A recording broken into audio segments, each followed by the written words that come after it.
Hi, everybody. Welcome back to another episode of 1,000 Ways to Market Your Business, a podcast brought to you by Pushing the Envelope. I am Samantha Scott, and today I am delighted to be joined by Tricia Mullis.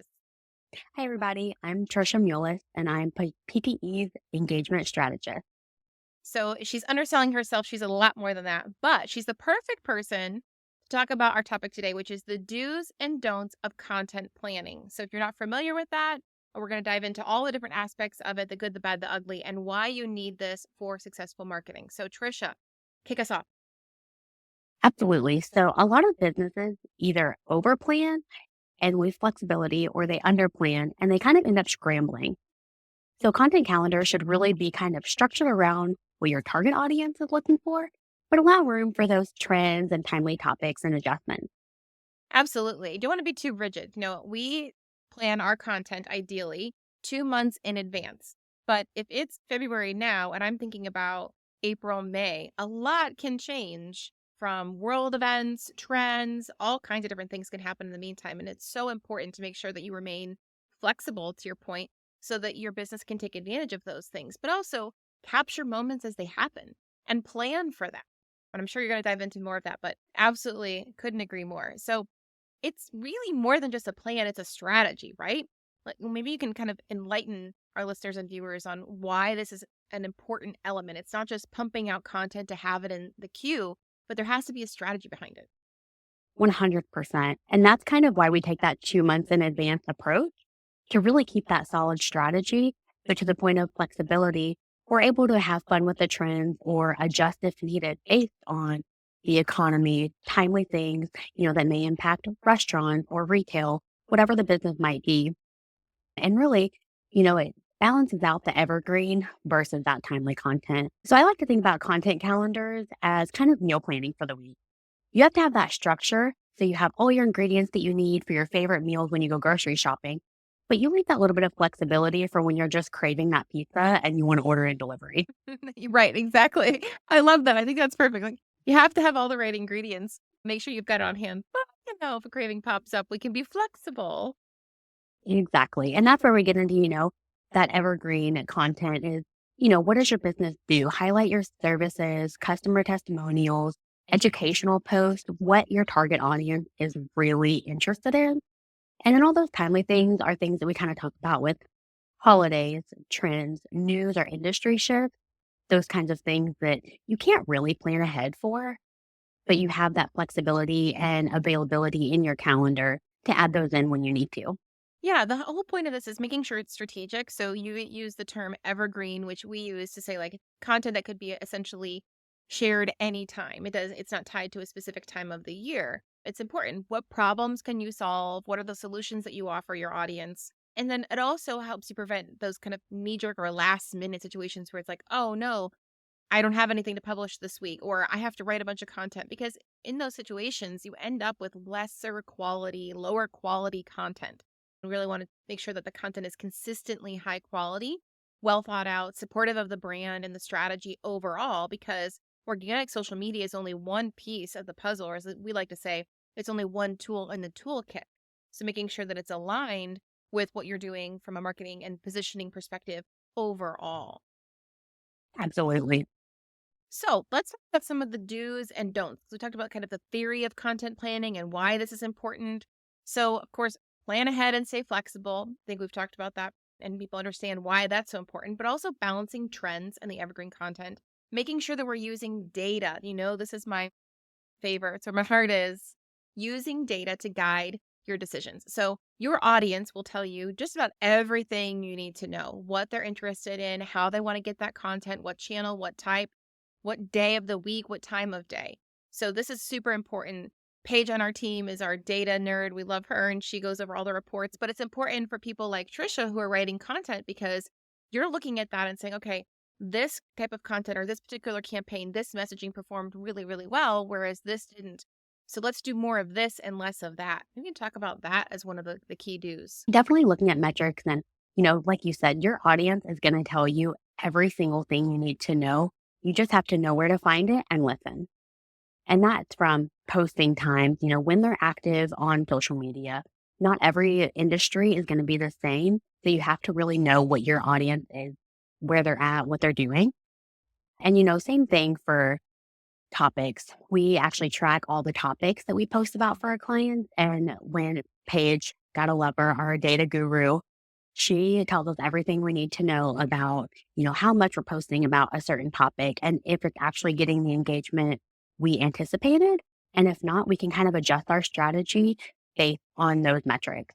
Yeah, and it's so important. Look at that in real time. You can go into Meta and see how things are performing, or YouTube or LinkedIn, et cetera. They all have these metrics included, and you can watch in real time. So if I posted a video today, I can look at it tomorrow and see how many people have seen it. Are they engaging with it? How much of it have they watched? That will also tell you how long your content should be, or if a picture in a post is performing better than a video in a post or a link, et cetera. And to your point, right, every industry is different. So make sure you're paying attention to that if you're in restaurant or retail or professional service. But also every channel is a little bit different. They're their own kind of environment. So the way things are going to perform on LinkedIn is different than Instagram versus YouTube. And paying attention to that is so important. And diversifying your strategy as a result of that. For sure. Like we said, planning for the unexpected, leaving space in your plan, making sure that you have somebody available should something change or something come up that they can go in and pause a post. Great example of that. We're based in Southwest Florida. Often we experience inclement weather, hurricanes, things like that. And if we're planning in advance, we have to be able to be nimble and thoughtful to say, oh, hold on, if this is coming up, we need to cancel this post. It might be a little insensitive or tone deaf, or maybe something's not going to happen because of this weather. So making sure you're doing that. And then also creating content themes, making sure that we avoid repeating ourselves, the same old content, keep it fresh, make sure it still speaks to your brand, but make sure that we're kind of keeping things interesting because we've all seen the ads or the posts or things that we've seen a million times and just scroll over it. We want to avoid that. Yeah, absolutely. And to kind of get into some of the don'ts, a lot of them kind of mirror each other. But the first one is you don't want to overload your calendar. The last thing you want to do is burn out your audience. Yes. So, people are online almost every day, if not Multiple times. tens of times a day. So posting too often can kind of burn out not only your audience, but your team. And honestly, it's really just not recommended to post that often because you're oversaturating. You're going to get little engagement across the board when really you want to focus on the data backed content that's going to perform really well. So that brings me to the point of our shift where we made the intentional change as a company for our clients to do less but best content based on that very idea of let's do fewer posts, but really, really good content, high quality, added value, and see how they perform. And we've got tons of case study examples of that absolutely working. So great point is first, don't oversaturate. Make sure that you are publishing just the right amount of content and that it's really good content. And I promise it'll perform. Oh, for sure. And a lot of that trial and error too. And we've kind of learned that through our clients. First, you think, well, if I post half the amount of posts, I'm not going to get near as much engagement. When 99% of the time, you're going to see the exact opposite. Yeah, absolutely. So I think if you're just getting started with creating your organic social media strategy, I would say take a look at best practices. There's tons of resources, Social Media Today, other resources, even Meta gives you best practices and details about what they would recommend in terms of post frequency. But then pay attention to what your audience is telling you. Are they engaging or are they pulling back? And you'll be able to gauge how much is the right amount for you. Exactly. And to the engagement point, another thing that you don't want to do is ignore those engagement windows. If you just post at all the right times, whenever you just are kind of guessing, probably not the best idea. Find your audience when they're engaging and post, make your content be right in front of them. Yes, we did that a number of years ago for the Early Learning Coalition. We were doing some work for them, and we found that while we were publishing based on best practice and recommendations by channel, their audience was actually really engaged between like 6 and 8 p.m. And at that time, scheduling had just come out because we've been doing this for a minute. And we told them, like, we need to be changing when we're scheduling it. And we don't have to be at the computer at 7 o'clock at night to publish this. We can schedule that. And the engagement took off, to your point, because that was when their audience was online and most engaging with their content. Exactly. And even thinking about the channel that you're posting on, most people aren't on LinkedIn at 10 o'clock in the morning or 8 o'clock at night. They're going to be checking when they first get to work, when they're on lunch break, things like that, because that's a really business driven channel Mhm. compared to Instagram.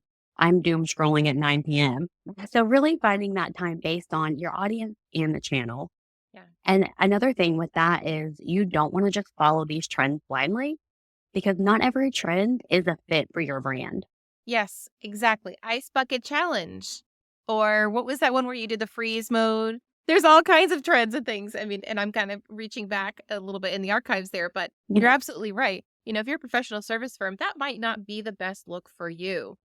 If you're a fine Yeah. dining restaurant, maybe not the best. There are some that you can take advantage of for sure. Oh, for sure. Even just some of the simple sounds that you can kind of tweak with the visuals to make fit for your brand. But certainly don't think that you have to jump on every single trend just to get into the conversation. And I think that brings up a great point is what is your intent? Are you doing that just to get eyeballs? Okay, great. But then what does that ultimately do for your business? That's the question we should Exactly. ask with any content we're publishing, if it's organic or paid, or if we're getting on a trend is what's the purpose of this? What is the goal of doing this? And does that serve my brand? Absolutely. Another thing that businesses don't want to do is don't forget to repurpose content. If you have quality content that performs really well, you don't necessarily have to copy and paste it and post the exact same thing again, because that kind of just oversaturates your audience. But repurpose that messaging because that message clearly aligns with what they're looking for. Yeah, that's great. Video is a great example of that. If you produce a 20 or 30-second video, you can take pieces of that and make a reel or a story or something else with it. There's tons of ways you can repurpose that or even repurpose it as B-roll stuff for your website, a compilation of different little short things. Absolutely. Or messaging. Exactly. To your point, that can go to a blog or, any other kind of content that you're publishing. If it resonated with your audience, find ways to repurpose and put that back out there again. Exactly. And really, you're going to do yourself a favor in that too, because it takes time to make quality videos or quality content. Yeah. So if that message really aligns with your audience, absolutely find other ways to use it. We don't want to skip reviewing performance, data, because, a content calendar isn't just one of those things that you schedule it all because it's convenient and then you forget about it. We're always constantly adjusting based on what's working, based on trends. When you review performance, check what you have scheduled and see if you need to adjust anything, add anything, remove anything. The list goes on. Yeah, great point. Performance obviously is my jam. I love data. However, this is really, really critical, all jokes aside, because if we're looking at the performance report for February, for example, once that's done, and I've already got content booked out for 2 months, but I'm seeing that this particular type of content is just not performing, it's not connecting with the audience, then we need to make sure that that's not in the future content. And sometimes that means going back and editing something that's already done, but it's preventing you from having content that's not going to perform as well as you would like. So absolutely super important. And to your point too, also algorithms change, right? Gotta Oh my love gosh, when things see they change. change all the time. And Meta doesn't give you a nice little memo that says, hey, by the way, we changed this to make sure you may get it. You have to be aware of that and looking at the data to see how these things are performing so you can make adjustments going forward. Really incredibly important. And of course, I'm a sucker for data and I would tell you that anyway, but it really, really does matter because ultimately, every single part of your marketing, organic social media included, should and can be tested and measured, and you can definitively determine the ROI. And anyone that tells you otherwise is making it up. All right. So next, let's think about it's a perfect world. We've planned all of our stuff, but somebody moves the cheese. Something comes up. The unexpected comes up. Now what? Yeah, like you said, based out of Southwest Florida, you're going to have natural disasters. Just at the most recent year, election year, there's going to be outside circumstances that you have to adjust with. Yeah, and being aware of those and kind of trying to plan ahead and also think about where your brand fits or doesn't and what may or may not be appropriate to share based on your particular target audience. So, maybe commenting, you mentioned election year on politics may not play well. Maybe that creates division instead of unity. So maybe you should stay away from that. But also keeping in mind, natural disasters can happen anywhere. Recently there was flooding, there's been fires, there's been all kinds of terrible, sad things. Making sure that you're aware of that, cognizant of that, thinking about how your brand should or should not engage with that. And then if there's anything that you might need to change in your content plan.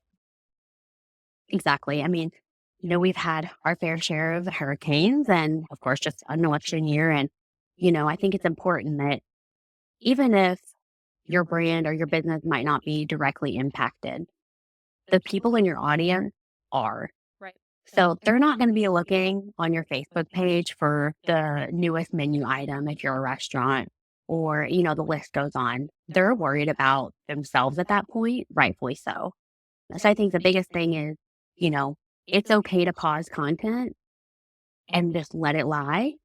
And then figuring out ways to even just support your community. Can you Absolutely. adjust that tone and can you start an initiative that fundraises or whatever the situation might be?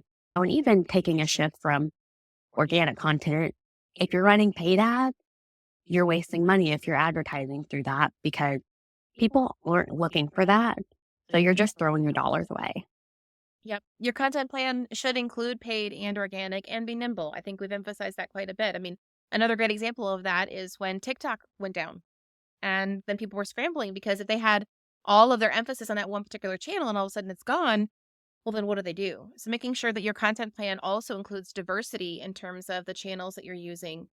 Yeah, absolutely. Well, this has been a really great conversation, Trisha. I am so grateful. Everything from talking about why a content calendar is so important, how to build one that's strong, strategic, but also flexible, and then making sure that we are prepared to pivot if things happen and surprises come about. Absolutely. Yeah. The key is just to be flexible and listening to your audience for sure.